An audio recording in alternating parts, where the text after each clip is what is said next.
This is Jim Gardner, and you are looking live at the landfall of Hurricane Sandy. This is the ocean at Rehoboth Beach, Delaware.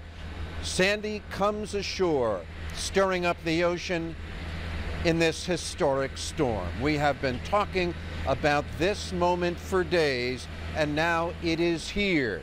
Action News reporter Annie McCormick is live in Ocean City up the coast, but it's happening there as well.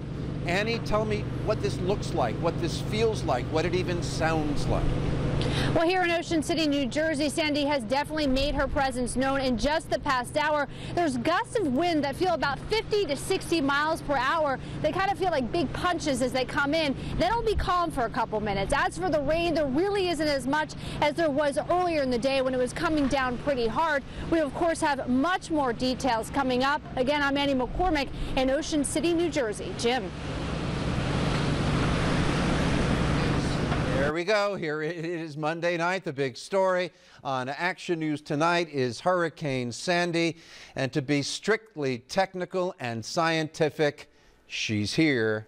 Action News meteorologist Cecily Tynan and Adam Joseph have been educating the entire tri-state area about Sandy's journey and how her arrival will impact on our entire area. Cecily, let's begin with you at the Action News Big Board. And Jim, Sandy is moving ashore as we speak, very close to Sea Isle City. And I tell you, it is coming in as a very strong storm. First of all, it's massive. I've been talking about this for days. It's about 1,000 miles across.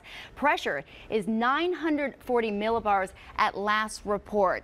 The lower the pressure, the stronger the storm. And why is this a factor? Because when you get a low pressure, it means that the storm is exerting less pressure on the actual water, on the ocean underneath it. So the lesser the pressure, the higher the ocean will be. And this really will contribute to storm surge. And it's moving very quickly to the west-northwest at 20 miles per hour. We will see that movement slow down as it interacts with land, as it gets that friction. Maximum sustained winds at last report 90 miles per hour. Now, something I do want to point out, the rain. The heaviest rain is moving inland right now. The center is just about there, and you can see how this is really a front-loaded system. The heaviest rain is west and really south of this, but we'll probably see some of this filling in. But again, the heaviest bands of rain that come with the highest winds are moving across Pennsylvania and Delaware right now. Storm Tracker 6 3D live showing that we are getting a break in the action, which really comes when you do see that eye wall beginning to move in near Atlantic City. But some of the buoy reports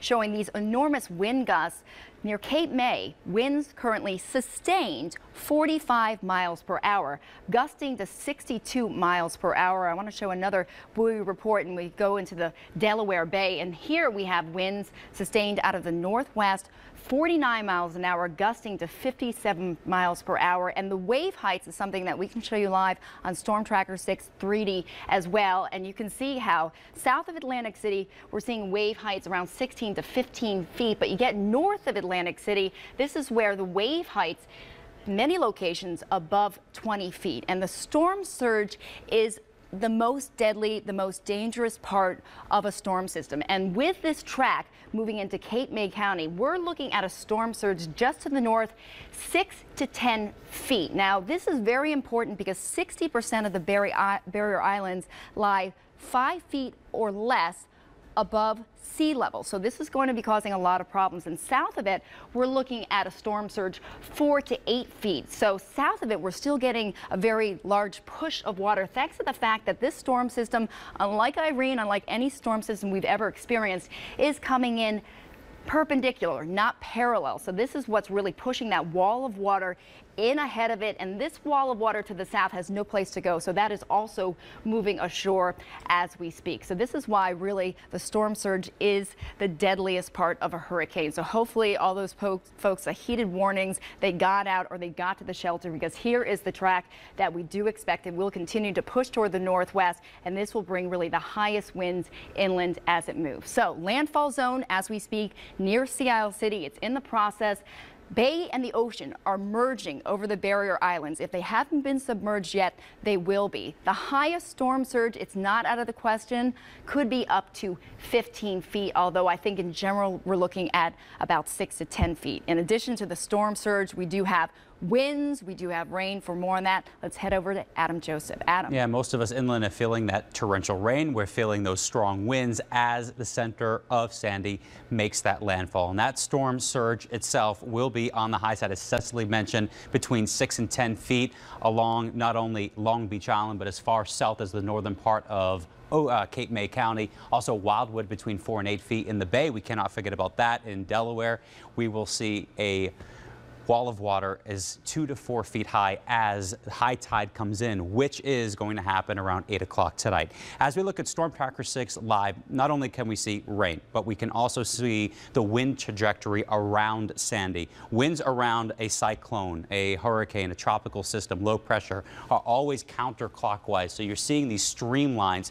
That's the wind direction. Right now, it is pushing right onto the shore of Long Beach Island, coming in out of the east-northeast and into Atlantic City. So it's piling up the water. This is where the worst storm surge will be from Atlantic City points to the north. South of that center throughout Cape May and the beaches of Delaware, that storm surge won't be as high. It's still going to be horrific, but it's not going to be as high as the northern wall because you can see the winds are coming in off of the land. But as that low continues to push to the north and west, the winds will switch direction, and everyone at the shore is going to continue to see those winds coming in out of the southeasterly direction.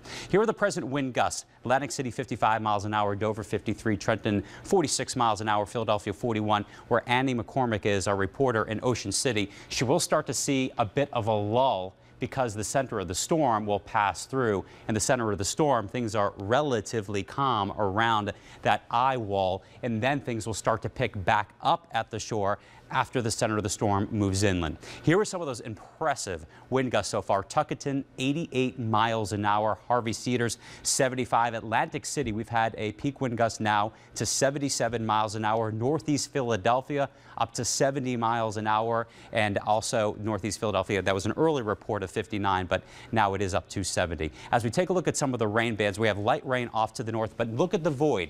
Here is that void where the center of Sandy is moving in, and we can close in just to the north of Sea Isle City. So this is where we're getting a break in the rain, a break in the intense winds. Just south of there, this between Cape May, say, Stone Harbor, and also Avalon, getting some intense rain and wind, and that continues into Delaware off to the west. But this hole will continue to push to the west, and the rain will wrap back in as Sandy approaches not only the I-95 corridor, but points west. Coastal flood warnings are up. Again, high tide, 8:30 this evening along the shoreline, waves between 15 and 22 feet. So there will be major, if not record, tidal flooding, not only in the back bays, but also on the oceanfront property and also going up the Delaware River by Philadelphia. It's about 2 o'clock in the morning. So here are those high tide times. Atlantic City at 8 p.m., Cape May 8:34. This is when the worst flooding will occur. Rehoboth at 8:11, Reedy Point, excuse me, just before midnight, and then in Philadelphia, the worst flooding because of that tidal surge, Jim, coming up the Delaware River with all that water funneling up, and you have the fresh water trying to drain in, which it can't because it's like a cork that you're putting in. That will be at 2:22 in the morning. We'll have much, much more on Sandy and what's happening as she's pushing inland, Jim, coming up in a little bit. Thank you, Adam. Yeah. Thank you, Cecily. Let's tour the shore communities right now. We'll start south and work our way up north. Action News reporter Chad Perdelli is live in Rehoboth Beach. Chad? Jim, a sort of calm has settled in here at Rehoboth Beach, and that is because, like Adam talked about, that eye is beginning to make its way on landfall. The rain has really died down. The winds have died down. A little bit of a gust here and there, but a little bit of a calm over the past 15 to 20 minutes. But those waves, as ferocious as ever, we're seeing waves of 15, 16, upwards of 20 feet. And I don't think TV at times gives it justice. I mean, these waves are so powerful, and to be here in person, they are thunderous, and they are just crashing into the shoreline. A short time ago, Delaware Governor Jack Markell held a press conference here at the Atlantic Sands Hotel where we are hunkered down. He talked about the situation here at the shore. He said the sand dunes here along Rehoboth Beach are holding up at this point, but he stressed it is still early. Not a whole lot of flooding here at Rehoboth Beach. You know, you do have some streets taking on some water. If you go to the neighboring beach of Dewey, much more flooding there. Several streets, Dickinson, Van Dyke, underwater as the bay is overflowing its banks and trying to make its way to the ocean. And that is what officials here in Delaware fear, that if that bay reaches the Atlantic on the other side, that all those properties there will be underwater. And with high tide approaching, that is the major concern with Delaware state officials at this point. He stressed, though, at this point, no injuries of significance that have been reported, no real rescues down here in Delaware. Right now, they're just trying to keep an eye on the situation, and these thunderous waves are really moving in. But, you know, the meteorologists talk about it. When this eye begins to make landfall, there's a certain calm, and we're starting to experience that here in Rehoboth Beach. Not a whole lot of rain at this point, not a whole lot of wind, but certainly more ahead with Sandy coming ashore. Jim? You can be sure of that. Thank you, Chad. Dan Cuellar is in Atlantic City, New Jersey tonight, and this is the scene according to him. This was the devastating scene at Atlantic Avenue at New Hampshire. Huge portions of the boardwalk ripped apart and strewn across the landscape. Just before 8 o'clock this morning at around high tide, huge waves came in and washed away a 200 to 300 yard section of the boardwalk along Atlantic and Pacific Avenue. Witnesses say it was as if the ocean just came in and consumed it. There were large planks thrown about Atlantic and Pacific Avenue. Yeah, I've been here since 1979 and I've never seen anything like it. We had waves as high as the light poles down on the boardwalk. And it was just ripping up boards on the boardwalk and throwing them up on the lot beside it. Throughout the day, firefighters standing on front-end loaders were going door to door on flooded streets, looking to evacuate those who wanted to brave through the storm, but have since thought the better of it. We found 2 women where the water had already reached their front door, but were planning to stay anyway. I've never seen it on Atlantic Avenue either. I've lived up in the inlet more, and it's always flooded up there, but I've never seen it like this up here. What you guys going to do? Yes, we're going to stay here. We're on the 3rd floor, so we're good. If it comes up to the 3rd floor, that means everybody watching this is in trouble. So nobody's safe we're then. Good, yeah. So we're good. As you can see, the waves continue to get ever closer towards the boardwalk here in Atlantic City. Again, a curfew in effect until 6 o'clock in the morning and until Sandy makes its way through this beautiful city by the sea. In Atlantic City, Dan Cuellar, Channel 6 Action News. Thank you, Dan. Action News reporter Annie McCormick is in Ocean City tonight. And Annie, as you know, they call Ocean City a dry community. Of course, they're talking about something quite different, but Ocean City is anything but dry tonight. Well, Jim, within the past hour here in Ocean City, New Jersey, we definitely have felt Sandy's presence. In fact, the wind gusts have significantly picked up. They're about 50 to 60 miles per hour, and they come in big gusts, and then there's a little bit of a lull. The rain, though, has lightened up significantly. The street that we're on, we're in kind of a higher area of Ocean City, New Jersey, and we're at Laurel and Ocean roads. And over here, it hasn't really flooded so much. However, the rest of Ocean City, New Jersey is flooded. Take a look at this video. It was around 8 o'clock this morning that emergency management decided that all 3 ways out were completely cut off, including the main thoroughfare, the 52 Causeway. We're told, though, that there were a number of people that last minute wanted to evacuate even past the deadline, so the National Guard and also the emergency management were able to help them out and get them off to the mainland. But take a look at this video. This is video where the ocean actually ripped through the dunes, tore apart the fence, actually took some metal objects along with it, carried them down that block along with a bunch of sand, and actually flooded that whole block. A number of those homes, including some beachfront properties, were also flooded. There were a number of people that actually came out to look and see, and even though it's dangerous and you shouldn't do it, after seeing those waves today, they did look absolutely spectacular, and you understand why a lot of people want to come out here and take a glimpse. So I want to bring you back out here live where we are. I want to show you another thing. Because of the heavy winds, this is our Action News satellite truck that we actually had to park it between 2 houses because we wanted to block the wind. We wanted to make sure that that satellite dish would be able to be stable. That's why earlier in the broadcast that we had earlier, we were using a cell phone because at some points the wind gusts were just too strong. But at this point, still feels about 50 to 60 miles per hour, but we're waiting for much more to come from Sandy here in Ocean City, New Jersey. For now, we're live in Ocean City, New Jersey. Annie McCormick, Channel 6 Action News. Jim. Thank you, Annie. From Ocean City to Cape May and Action News reporter Jennifer Joyce. Jennifer, what's the scene there? Well, Jim, we've moved outside now in front of Congress Hall here to give you a better idea of what this storm is looking like. We have rain shooting out from all directions. We have major gusts of wind coming through. Earlier, I heard Chad Perdelli saying that they're seeing a little bit of a calm in Delaware, the calm before the storm. This is anything but calm. The rain and the wind is still pretty significant. Earlier, I did talk with the mayor. He told me, fortunately, they have not had any rescues yet today.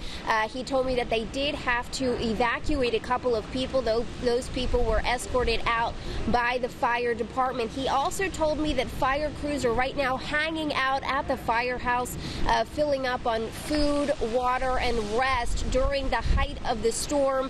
And then probably around 8:30, when the high tide is expected, they will be back out here to monitor the streets.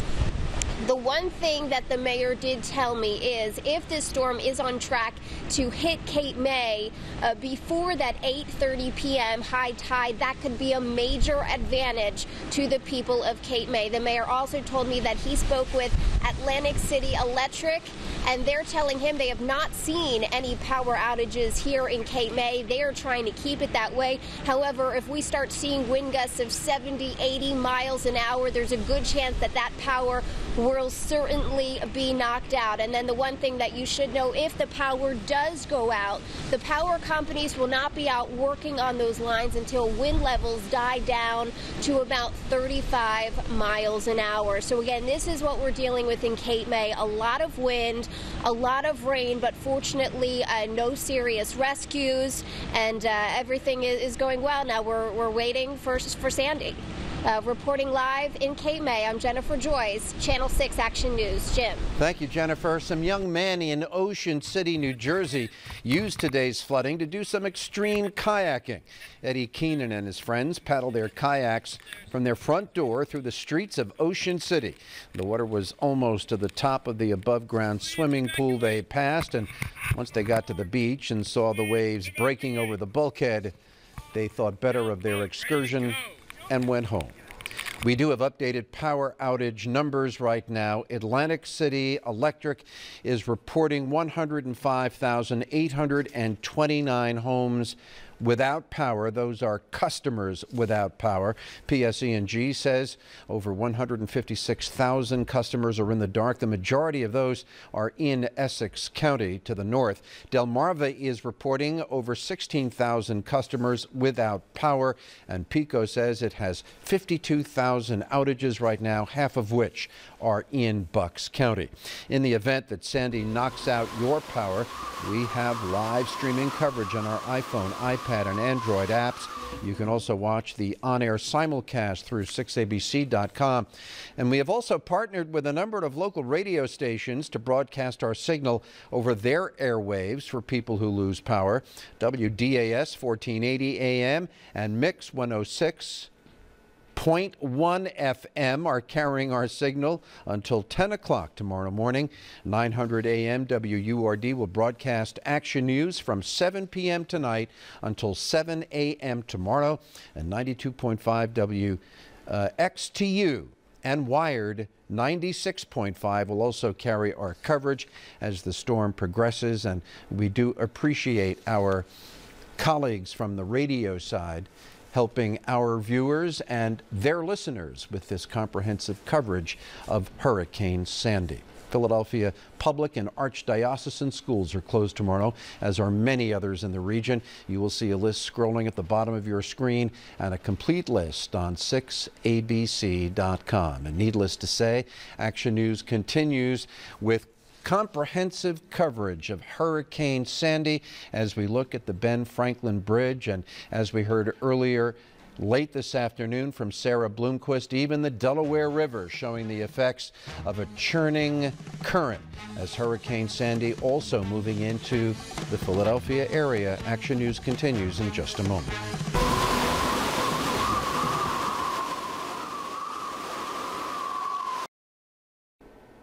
This is the live picture now of Cape May, where the rain is torrential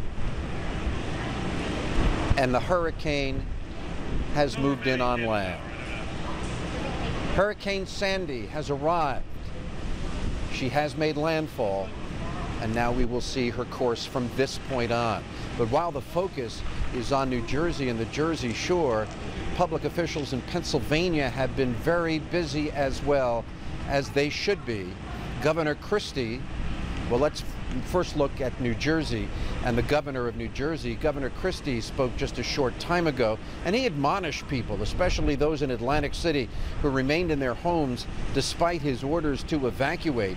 And with the worst of Sandy still to come, he says he will not risk first responders' lives. Residents who now get into trouble there, he says, will have to wait until the daylight at the earliest for help. So for those of you who are on the barrier islands who decided it was a better idea to wait this out than to evacuate, and for those elected officials who decided to ignore my admonition, this is now your responsibility. Governor Christie just a short time ago. Now to Pennsylvania.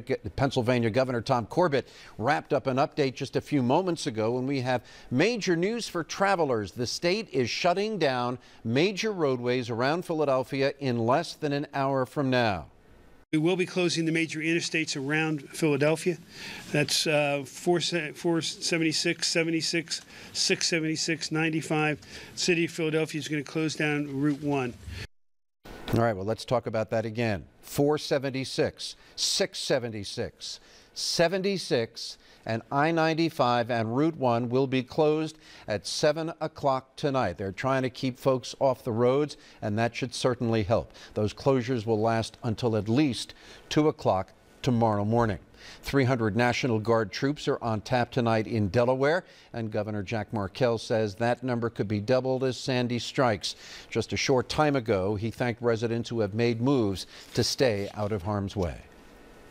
I want to thank all of the citizens who have taken this storm and continue to take the storm very seriously. You know, it's never easy to leave your home and to evacuate, but a few days of inconvenience will pale compared to a life lost. I also want to thank all the citizens outside. From Delaware, let's go to the city of Philadelphia. Action News reporter Vernon Odom is now live at the Emergency Management Center in Spring Garden. Vernon, a lot of folks have had a lot of important things to say. They have, Jim. Mayor Nutter among them. He's formally announced tonight that city government, to no one's surprise, will be closed down for yet another day. And there was also vital information on public schools and on SEPTA. Sandy continues to generate enormous uncertainty. Late today, Mayor Nutter announced that city government will be shut down again tomorrow, with the exception of essential workers like police, fire, EMS, and water department personnel. The city of Philadelphia will be closed, except for public safety, emergency personnel, or essential employees, all of whom have been previously identified. At mid-afternoon, Mayor Nutter went to the Emergency Operations Center to meet with his cabinet and other key players in the public sphere to see where things stood. SEPTA will start inspecting equipment and infrastructure in the morning after they hope Sandy's brutal assault starts to subside. Those tests and inspections will take at least 8 hours, and there are no guarantees SEPTA will operate at all tomorrow. There will be no SEPTA service Tuesday morning. Let me repeat that. There will be no SEPTA service Tuesday morning. That, of course, impacts on thousands of public school students who rely on mass transit to get to and from school. Therefore, no public school tomorrow. The School District of Philadelphia will be closed tomorrow, Tuesday. The safety of our students, not only at school, but getting to and from school is extremely important. Also tonight, Jim, the DA's office will be closed again tomorrow, so too the city's entire court system. Live in Center City, Vernon Odom, Channel 6 Action News. All right, Vernon, thank you. A very close call for an Upper Darby family. Early this morning, a tree came down on the 4000 block of School Lane. It missed one house, but did strike a room in the other house. An infant in that room was injured slightly. A gas main was damaged. The child was checked out at the hospital. Action News was told that the baby's crib had been on the other side of the room. The results obviously could have been disastrous, but that was not the case. Action News reporter Sarah Bloomquist is along Delaware Avenue watching the Delaware River, and there is a lot to see. Sarah? Well, Jim, it's the wind at this point. We've seen some changes here in the city of Philadelphia in the last hour. The first thing, the air feels warmer. It was real quiet for a short amount of time, and now we're really feeling the wind pick up here along Delaware Avenue and the Delaware River. We've been watching the river level throughout the day, and it did rise for a long time, or for a little earlier in the afternoon, but now it has gone back down considerably. The Race Street Pier, of course, is closed, but the trees out there you can see are illuminated, and they're really blowing around in the wind, and you can see just a little bit of rain there in the lights, but for the most part it's just these strong wind gusts coming through. As we come back out and look live here on Delaware Avenue, this is an area here at Race Street that always floods almost all the time in a rainstorm. So authorities have been watching here, but you can see it's dry at this point. But as you look up even at the street lights up above, they are really starting to bob around here in the winds, and even the trees out on Delaware Avenue. You can see the wind picking up here. People in the city are coming out now, I think because the rain subsided a little bit, so they've been coming out to check things out, and they're really coming across these winds, so it's still not a good idea to be out and about. Authorities advising you, they're closing down a lot of the streets and the highways at this point, to stay indoors and stay safe. Live along Delaware Avenue, I'm Sarah Bloomquist, Channel 6 Action News. Jim? Thank you very much, Sarah. We're going to go live now to Alicia Vitarelli. And Alicia, I know you've been working on the social media and people calling in, and I've also been looking on my little iPad here, and I see comments like batten down the hatches, in case you lose power, download our app. I could watch Adam Joseph all day. No. Gee, I'm sorry. That's from Gracie Gorgeous, by the way. Okay. Alicia, maybe you have things that are a bit more instructive.